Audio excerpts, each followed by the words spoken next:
Excited to be here with Jane von Klee. Thank you for coming on the show and sharing your six-figure breakthrough. Thank you for having me here. Well, we recently spoke, but you are here again because your story is an inspiration. And I know there's a lot of people, well, women in particular, that need to hear your story. So you did SOMBA Summer School just a year ago. It was 2 years ago, 2 years actually. ago. 2 years ago. Okay, and 2 years ago, this was the kickoff for your online business. You had been dabbling a little bit, but then you thought, okay, I'm going to take it serious. Yeah, I couldn't live from my business by this time. I just started out my business and I had problems with finding clients and I didn't know if it would work out. And at this point, when I started to join SOMBA Kickstart, I couldn't live from my business and I also didn't really have the money for joining SOMBA Kickstart. Ooh. And I remember how I told my boyfriend about wanting to join, and he was like, "What do you need this for? You can learn it by yourself. There are blog articles and podcast episodes and everything." Yeah. And he didn't understand why I wanted to join, but I did anyways. What made you think you needed to join? Um, Experience. I know that I can learn a lot by myself, but it's a difference if you read something and then you need to start trying out, or if you have someone who already did what you want to do, showing you the exact steps. You Yeah. can save a lot of time and money by listening to other people's experiences. Mm, yeah. So basically, you were saving time and money. You were getting a shortcut instead of trying to figure this all out on your own. Exactly. And before you joined, you had been working, was it 6 months as a freelancer copywriter? Yeah. Yeah. I started in January and then Kickstart was in June, I think. Yeah. And you said, although you were working, you weren't really making a lot of money, but you were probably, we know how freelancing is, you were exchanging time for money. Yeah, a lot of time for just a little bit of money. And I also had a part time job because I just couldn't live from my own business. And by this time, my daughter was a year old. So I also had a lot to do with the baby. Mm-hmm. And I felt like I was working all the time during the nights and during the weekends, and it didn't pay off. Yeah. And you thought to yourself, something needs to change. Yes, because otherwise I can quit this whole business thing again.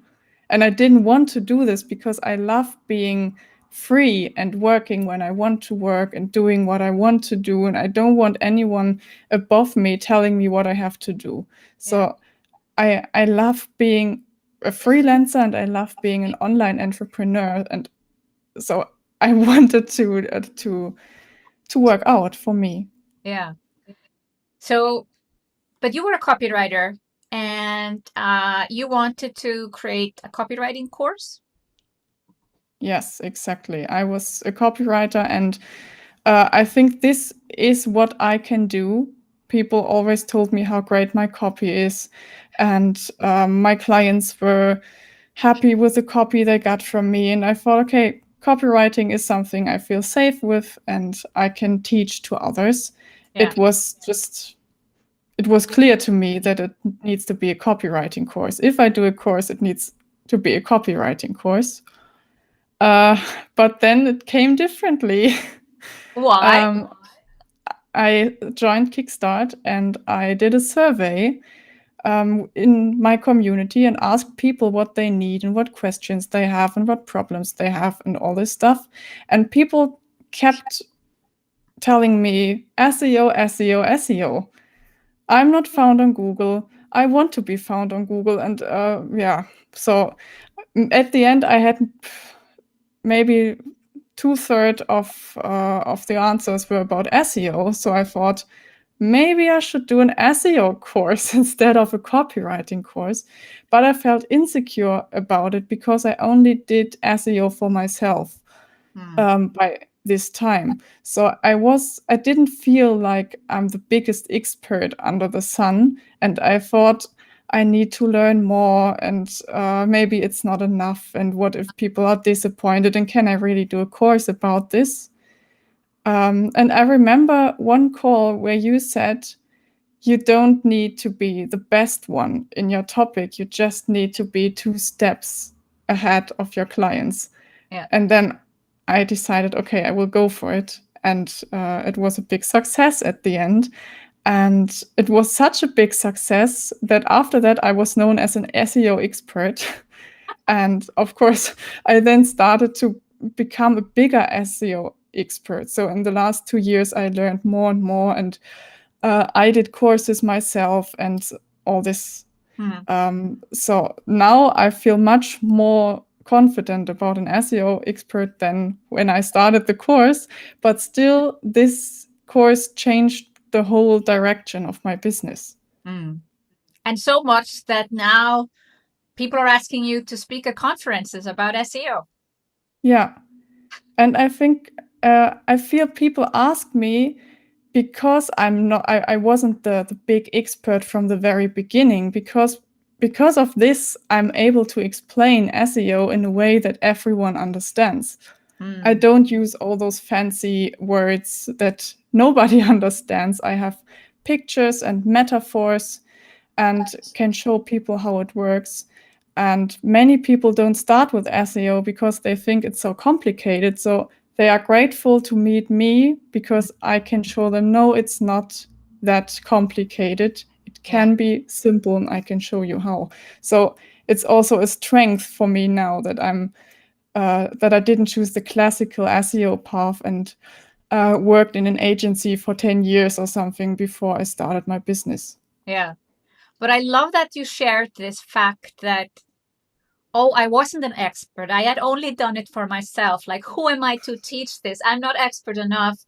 And I feel a lot of women do this. Like they diminish what they can do and they say, well, I can't teach this. I only know how to do this for myself. But that's exactly the point. Yeah, exactly. And yeah, of course you are an expert. And I was an expert too, because I did it for myself and it worked. Yes. So That's what people want on online. I think you rather want to learn from someone who actually learned it last year or year before than maybe the super duper expert, like you said. They use too complicated words. They maybe don't even have an online course for beginners because they're teaching advanced people, or they're just focusing on agencies or big advertisers. yeah, and sometimes they forget how it was for them when they started out. Like every person started out at some point, but after some years, they forget how it was and how they felt when they started. And there were so many complicated words and everything. Mm. So it's, I feel that there are many people outside who are happy to work with down to earth people. Yeah.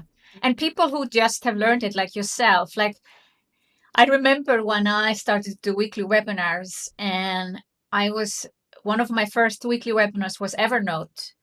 And I started to get doubts. After I announced I was going to do the webinar, I started to get doubts just like you. I was like, I don't know everything about this tool. I only know the things that I use. And I was voicing these concerns to my husband. And I'm like, you teach what you know. Like, nobody is expecting you to teach everything on the planet, but the things that you know and use and you know that work. Yeah. I was also scared about the question, what is if there's a question and I cannot answer it? Yes. And now I know it's easy to say, I'm sorry, I cannot answer this right now, but I will inform myself and I will come back to you. This is perfectly fine. Yeah. And people are glad about it. I never, like, it happens not all the time to me, but I maybe had it 2 times during my SEO career now that I couldn't answer a question. And people were totally okay with me saying, I will come back to you. I think it's better than making something up or pretending you know the answer, versus it's much more grown up to just say, hey, I don't know the answer, but I'll come back to you.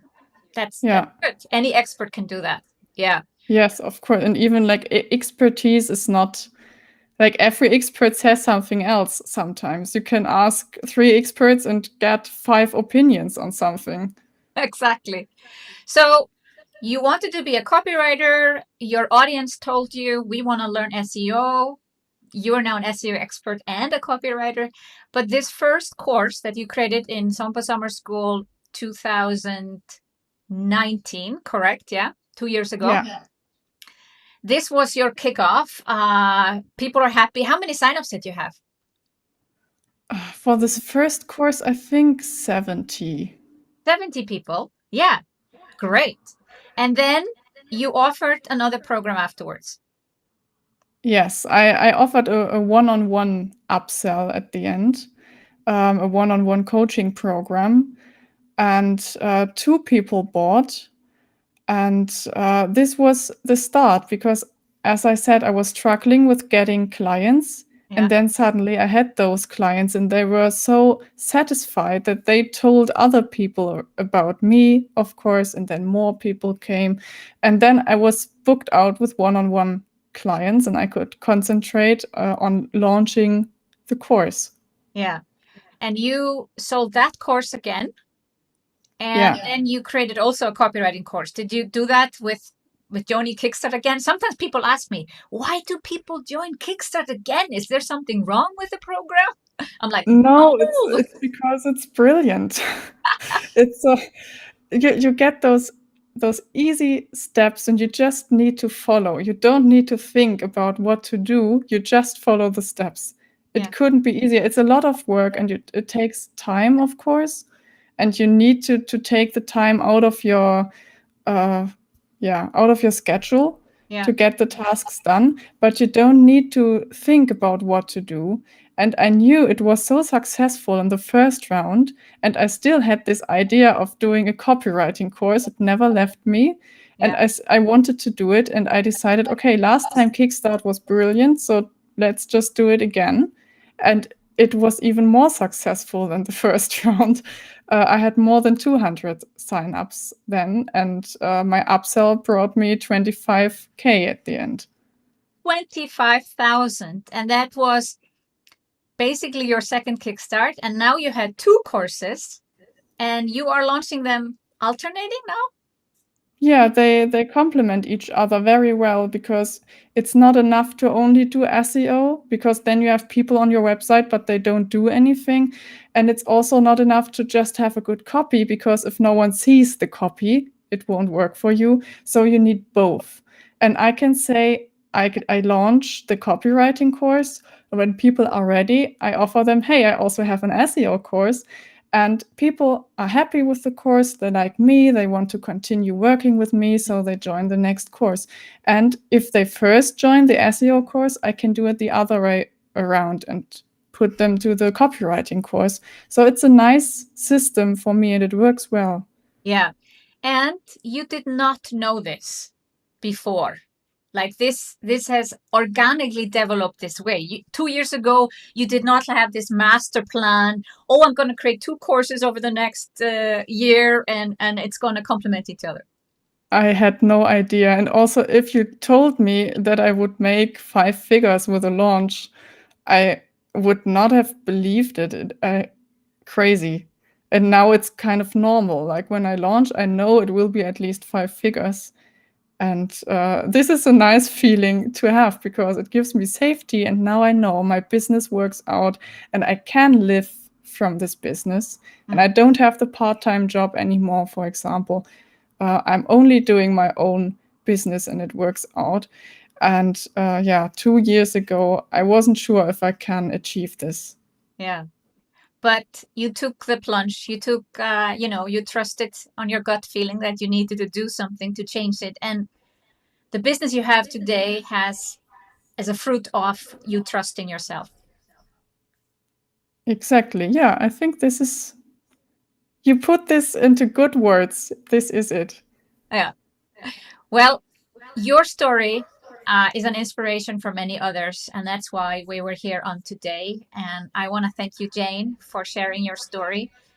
because someone out there needed to hear it, that they don't need to be an expert to teach something. They don't need to have a master plan how everything will work out. What they need to do is to trust themselves. Yes, they just need themselves and nothing else. They just need to start. Just need to start. Thank you so much for sharing. Thank you for having me.